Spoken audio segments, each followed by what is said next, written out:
থেকে উঠে তুমি এইসব বের করছো? তুমি এখন আগে বাথরুমে যাও, ফ্রেশ হয়ে আসো। আমি জানি কি কি হয়েছে। কি কি হয়েছে এখানে আসো। বলো কি হয়েছে। ওখানে বসে আমাকে দেখাও, ওখানে বসেই দেখাও। তুমি আগে এখানে আসো। কোন দিকে যাব?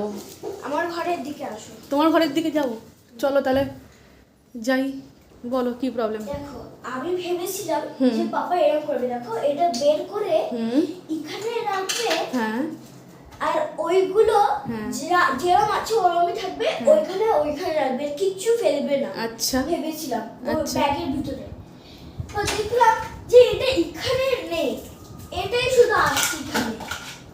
ও আচ্ছা। তাই জন্য আমি খুলে দেখলাম।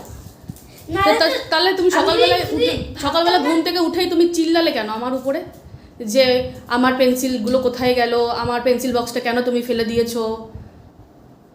আমি তোমাকে দেখালাম পাপা ওর মধ্যে রেখে দিয়েছে, তাও তুমি আমার উপরে রাগ করলে।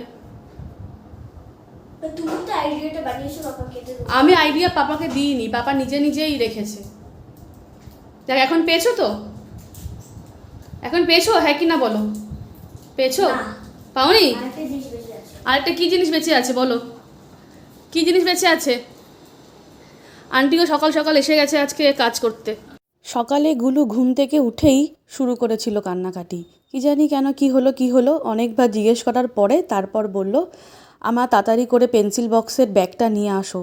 নিয়ে এসে দিলাম, সব ঢেলে ফেলে দিল এই খাটের উপরে। তারপর একটা একটা করে কি জানি কি খুঁজছিল। আমি ওকে অনেক জিজ্ঞেস করলাম কি প্রবলেম হয়েছে, তুমি কি স্বপ্ন দেখেছো কিছু, তোমার পেন্সিল বক্স হারিয়ে গেছে, পেন্সিল হারিয়ে গেছে? বলছে না আমি এসব কিছু দেখিনি। তাহলে তুমি কেন বের করেছো? ও বলল আমার পেন্সিল রাবার পাপাকে এখানে রাখতে বলেছিলাম, পাপা এখান থেকে ওখানে, ওখান থেকে সেখানে সরিয়ে সরিয়ে রেখে দিয়েছে, আমি আর খুঁজে পাচ্ছি না। আর এই যে দেখছেন এই পেন্সিলটা ওর হাতে আছে, এই পেন্সিলটা নিয়ে হয়েছে আর এক প্রবলেম, এই পেন্সিলটা হয়ে গেছে বেশি, কোথায় রাখবে আর খুঁজে পাচ্ছে না। কেন? এটার মাথার ওপর একটা রবার লাগানো আছে। আমি বললাম এই যে রাবারটা লাগানো আছে এটা খুলে তুমি অন্য জায়গায় রেখে দাও, কিংবা অন্য ব্যাগে রেখে দিই, কিংবা কাউকে দিয়ে দিই, এটা যদি এক্সট্রা হয়ে যায়। বলছে না এটা আমি উটি থেকে কিনেছিলাম, এটা কাউকে দেওয়া যাবে না, তো এটার জন্য আমার স্পেশাল একটা পেন্সিল বক্স চাই, যেই পেন্সিল বক্সের মধ্যে আমি এই পেন্সিলটা রাখতে পারবো। তারপরে বললাম যে পেন্সিল বক্স তো এখনও আপাতত দুটো নতুন আছে, তোমার যেটা ইচ্ছা তুমি সেটাই রাখো। হবে না, আমাকে নতুন করে কিনে দিতে হবে, এই একটা পেন্সিল রাখার জন্য আবার নতুন পেন্সিল বক্স চাই। তারপর অনেকবার বুঝিয়ে বুঝিয়ে বললাম যে এই ব্যাগটার মধ্যে রাখো, কিংবা আরেকটা পেন্সিল বক্স আছে তোমার, গ্লিটার আছে ওই পেন্সিল বক্সটার মধ্যে, এই ব্লু কালার পেন্সিল বক্সটার মধ্যে রাখো। তারপর বলাতে বলল ঠিক আছে মাম্মি, তাহলে আমি এই পেন্সিল বক্সটার মধ্যেই রাখছি। তারপর ওকে বুঝিয়ে সুঝিয়ে খাওয়ানো শুরু করলাম। সকালে ব্রেকফাস্ট কিছুতেই খাবে না, অনেক বললাম খেয়ে নাও, তারপর তোমাকে আবার পেন্সিল রাবার কিনে দেবো বলাতে তাড়াতাড়ি করে হা করে খেয়ে নিল। তো তারপর ওকে খাওয়ানোর পরে আমি চলে আসলাম রান্নাঘরে রান্নার কাজ করতে। তো আজ রান্না হবে ডালের বড়া দিয়ে তরকারি। আগে ডালের বড়াগুলো ভেজে নেব, তারপরে এটা দিয়ে তরকারি বানাবো। তো এই ডালের বড়ার তরকারিটা আমার মাসি খুব ভালো বানাতো, এখনও ভালো বানায়, কিন্তু আমার তো আর খাওয়া হয় না, আমি তো থাকি অনেক দূরে। যাই হোক, এবার গেলে মাসিকে বলবো এরকমভাবে তরকারিটা বানিয়ে দিতে, ও অনেক সুন্দর বানায়।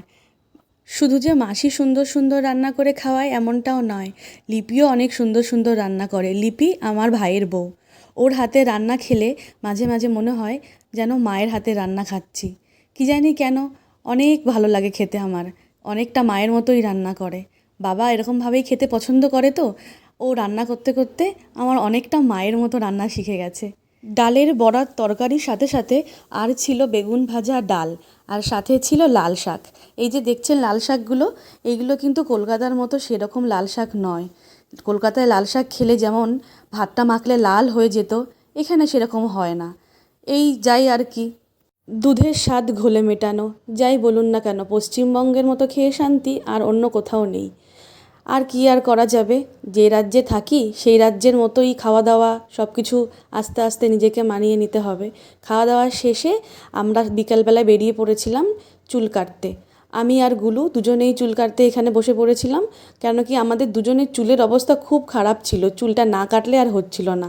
গুলু চুল কাটতে এসে ভীষণ খুশি হয়েছিল, ও আমাকে সবসময় বলে মামি তুমি স্যালনে গিয়ে চুল কাটো, তোমার হেয়ার ওয়াশ করিয়ে তারপরে হেয়ার কাট করায়, আমার কখনো হেয়ার কাট তুমি করাও না কেন হেয়ার ওয়াশ করিয়ে, আমি তোমার সাথে আজকে তোমার মতো যাব হেয়ার ওয়াশ করিয়ে চুল কাটতে। চুল কাটার পর একটু ঘোরাঘুরি করে খাওয়া দাওয়া শেষে আমরা চলে এসেছিলাম বাড়িতে। বাড়িতে এসেইগুলো যখন বললাম পড়তে বসো, ও তাড়াতাড়ি করে ড্রয়িং বুকটা বের করে নিয়ে এসে বসে পড়লো। পড়তে তো ভালো লাগে না, যাই হোক সকালবেলায় ওকে বলা হয়েছিল ড্রয়িংটা কিন্তু কমপ্লিট করবে, গণেশ পুজোর জন্যে তোমাকে ড্রয়িং শিখিয়েছে, ড্রয়িংটা তুমি করে নিও। অনেক সুন্দর হয়েছে তোমার ড্রয়িংটা। কোথায় বেরোম? আমি করতে পারবো না গো তোমার মতো সুন্দর। কেন? আমি ভালো ড্রয়িং করতে পারি না তোমার মতো। শিখিয়ে দেবো। শিখিয়ে দেবে তো? ঠিক আছে, ভালো করে শিখে নাও। এবার কিন্তু দুর্গাপুজোর কম্পিটিশনে তোমাকে নাম লাগাতে হবে কিন্তু। আজ তবে এই পর্যন্তই, দেখা হবে আগামী আরেকটি নতুন ব্লগ নিয়ে। আপনারা সবাই খুব ভালো থাকবেন এবং অন্যকেও ভালো রাখবেন। আমার ভিডিওটা যদি আপনাদের ভালো লেগে থাকে অবশ্যই আমাকে কমেন্টে জানাবেন।